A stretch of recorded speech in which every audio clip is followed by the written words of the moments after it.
Look at the absolute state that I find myself in. I have to read from Russia Today, a publication that I avoid like the plague. But I think it's apt given the topic at hand.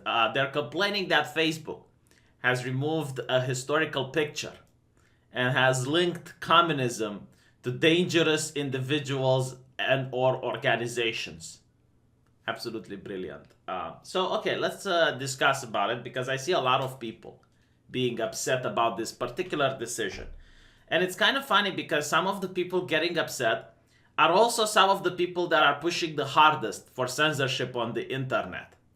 And one of the censorship they want to do is every symbol or paraphernalia that is associated to a dangerous organization.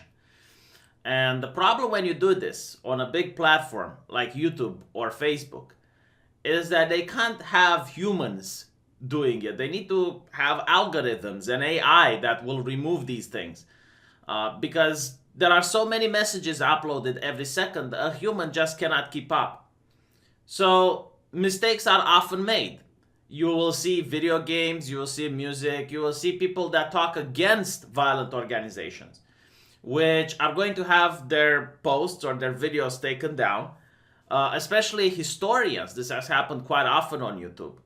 Again, for the same reason. And I do not understand this war on symbols that people are having recently because you're giving the symbol Voldemort-like power, as if the symbol itself radiates with some sort of esoteric energies that people just being exposed to the symbol or to the paraphernalia, they're going to also take the ideology from that symbol.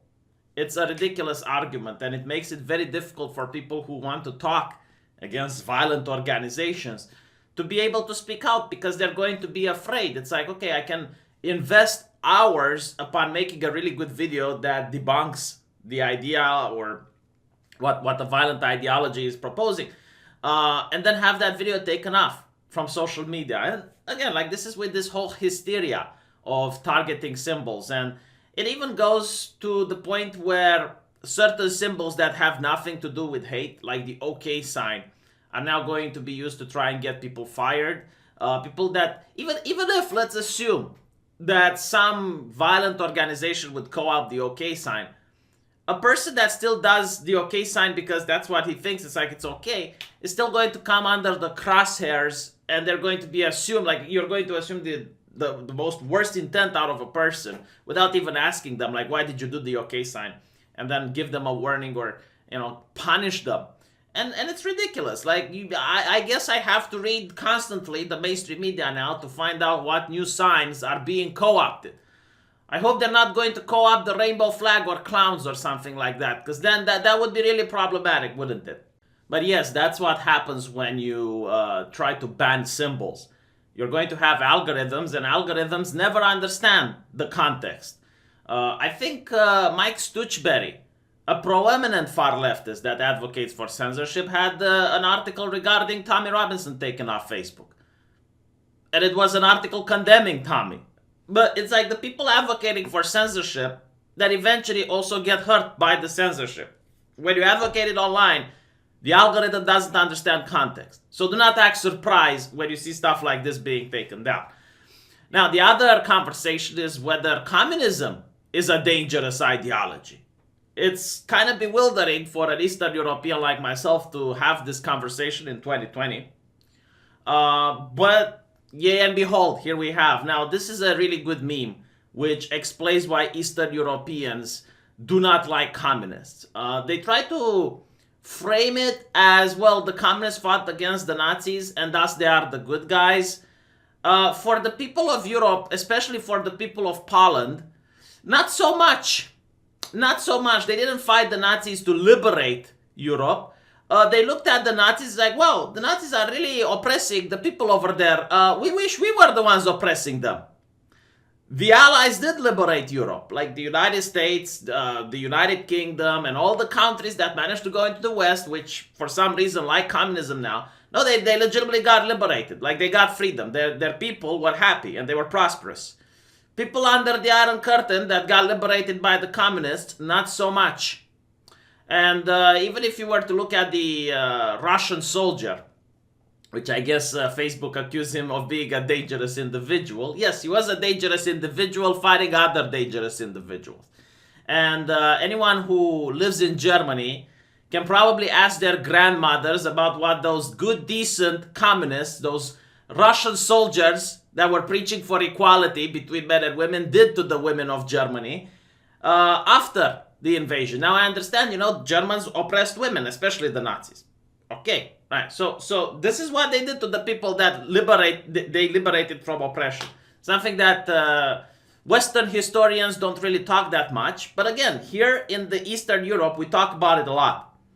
And there are countries and legislations that actually ban communism and equate communism to Nazism. In my legislation, you're not allowed to start a Naziist or a communist party. You're not allowed by law. It is forbidden. Because they are deemed to be as anti-constitutional ideologies. But let's talk about the ideology itself and why is it dangerous. Because every time I see people trying to rebrand this ideology and say, oh no, we're going to have democratic socialism now. Oh, we're going to have like some form that is not violent. Okay, this cannot happen. It's inherent by the ideology. Like the purpose of communism is to seize the means of production. You want to take the private property away from people. You cannot do this because people are going to try to defend what is theirs. So you already have conflict. This is why it's a revolutionary ideology. This is why it's going to get people killed every time it's being implemented, with very, very few exceptions. But you look at, like why is Nazism bad? It's like, okay, because they hate people based on how they are born. It's not okay.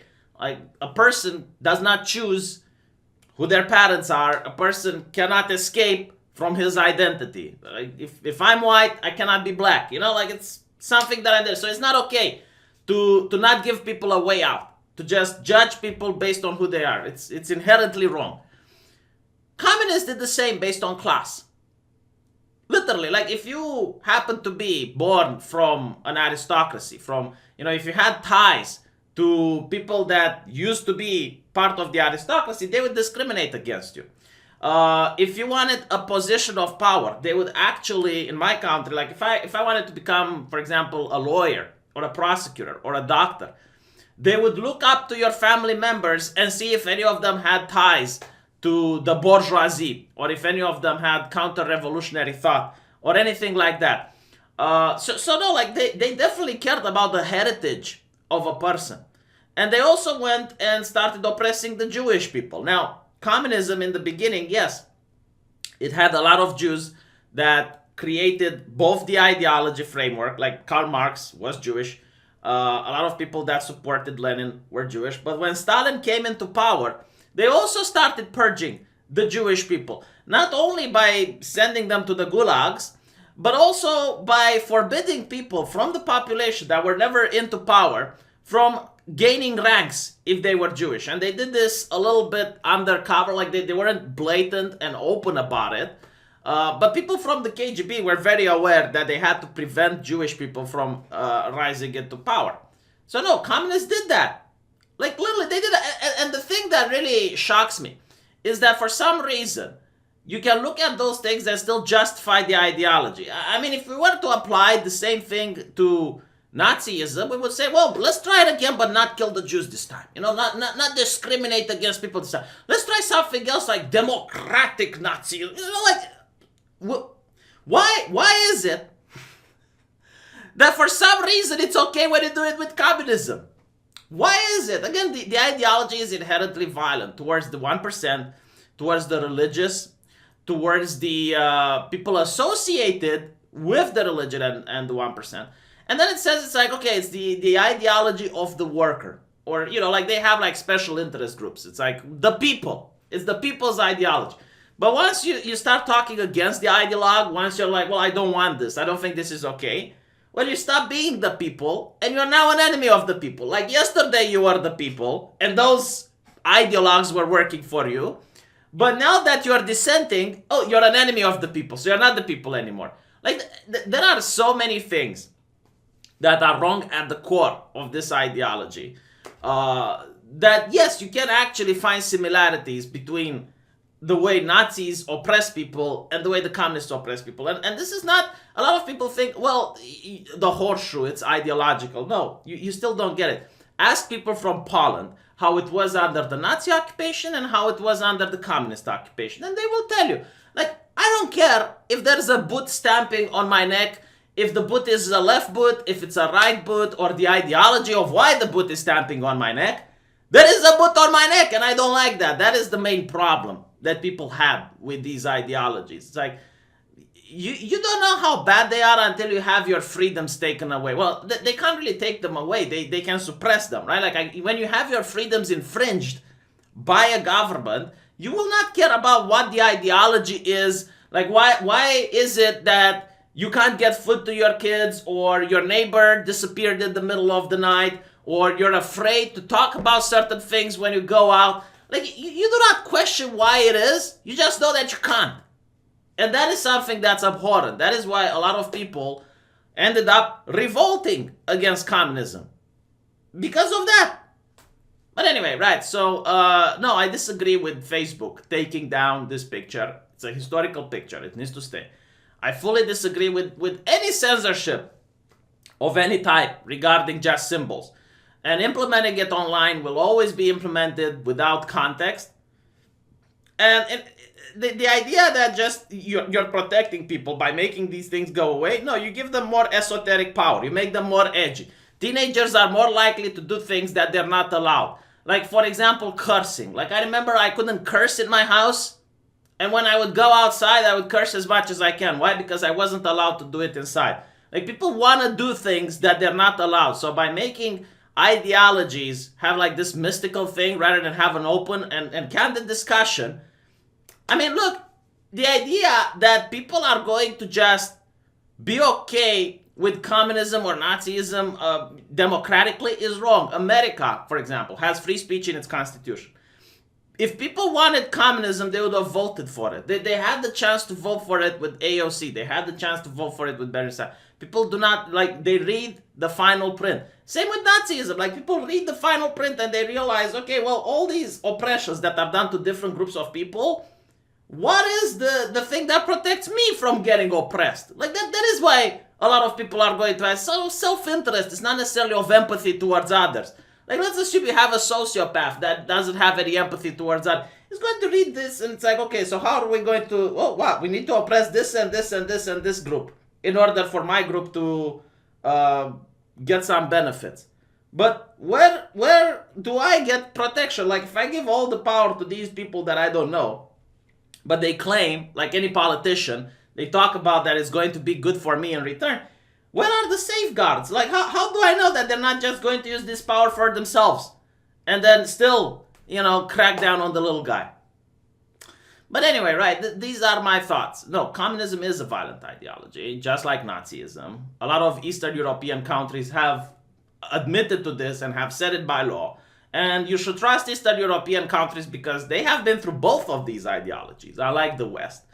And no, Facebook should not be removing hateful paraphernalia. But if you want them to remove hateful paraphernalia, then yes, communism should also be removed.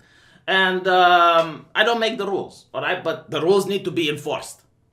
I mean, we can't have rules that some people agree and some people don't. I have many principles. Some principles come into conflict with each other. For example, I am for free speech. Everyone should be able to put these things from a moral perspective, okay? But I'm also for equality under the law. No person is above the law, or in this case, the rules. So if you have a rule, even if I disagree with it, and I'm still trying to remove it, until the rule gets removed, everyone has to be equal under it. It's not okay for some people to be punished by it and some people not. No, everyone. Everyone is to be to the same standard. So yes, until we have free speech on Facebook, the hammer and sickle needs also to be considered as dangerous individuals or organizations.